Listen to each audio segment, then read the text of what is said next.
அஸ்ஸலாமு கைஸ், இன்றைக்கி நான் வந்து ஒரு டிஷ் தான் பண்ணிகிட்ருக்கேன். ரொம்ப ஸ்பைசியான ஒரு டேஸ்டான ஒரு டிஷ்ஷு. அது என்னென்னு கொஞ்சம் கெஸ் பண்ணியிருப்பீங்க. இப்போ வாங்க வீடியோக்குள்ளே போகலாம்.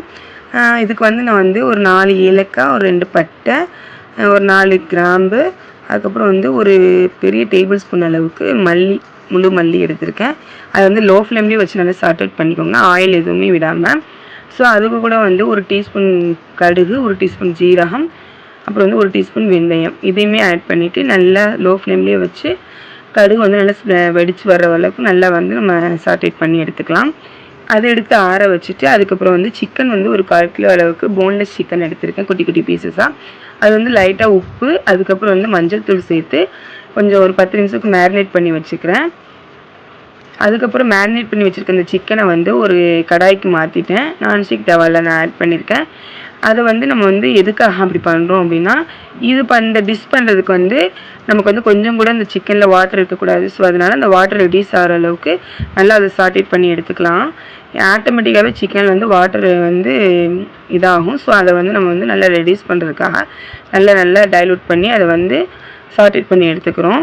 அதுக்கப்புறம் நம்ம வந்து இந்த ஃப்ரெஷ்ஷாக இந்த வறுத்து வச்சுருக்க மசாலாவை நல்லா அரைச்சி எடுத்துக்கலாம். அதுக்கப்புறம் வந்து ஒரு 1/4 லிட்டர் அளவுக்கு ஆயில் எடுத்திருக்கேன்.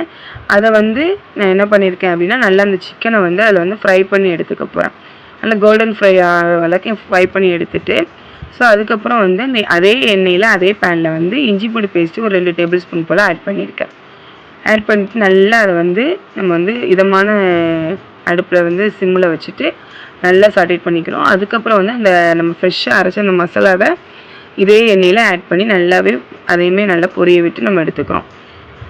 அதுக்கப்புறம் என்ன பண்ண போகிறோம் அப்படின்னா, நல்லா ஒரு 1/4 கப் அளவுக்கு காஷ்மீரி ரெட் சில்லி பவுடர் எடுத்திருக்கேன். அதையுமே இது கூட ஆட் பண்ணிக்கலாம்.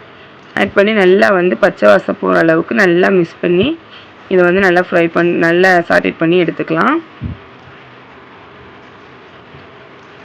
பார்க்கும்போதே நமக்கு வந்து டெம்டிங்காக இருக்கும். இது என்னென்னு கெஸ் பண்ணியிருப்பீங்க. அப்புறம் தேவையான உப்பு ஆட் பண்ணிவிட்டு அதையுமே நல்லா வந்து சாட்டேட் பண்ணி எடுத்துக்கலாம். நல்லா ராஸ்மெல்லாம் போனதுக்கப்புறம் நம்ம என்ன பண்ண போகிறோம் அப்படின்னா, நமக்கு இன்னும் கொஞ்சமே எண்ணெய் நான் தேவைப்பட்டுச்சு. எண்ணெய் கொஞ்சம் எடுத்து வச்சுட்டு தான் நான் ஃப்ரை பண்ணேன். ஸோ அதனால் அந்த எண்ணெயுமே நான் இது கூட ஆட் பண்ணிட்டேன்.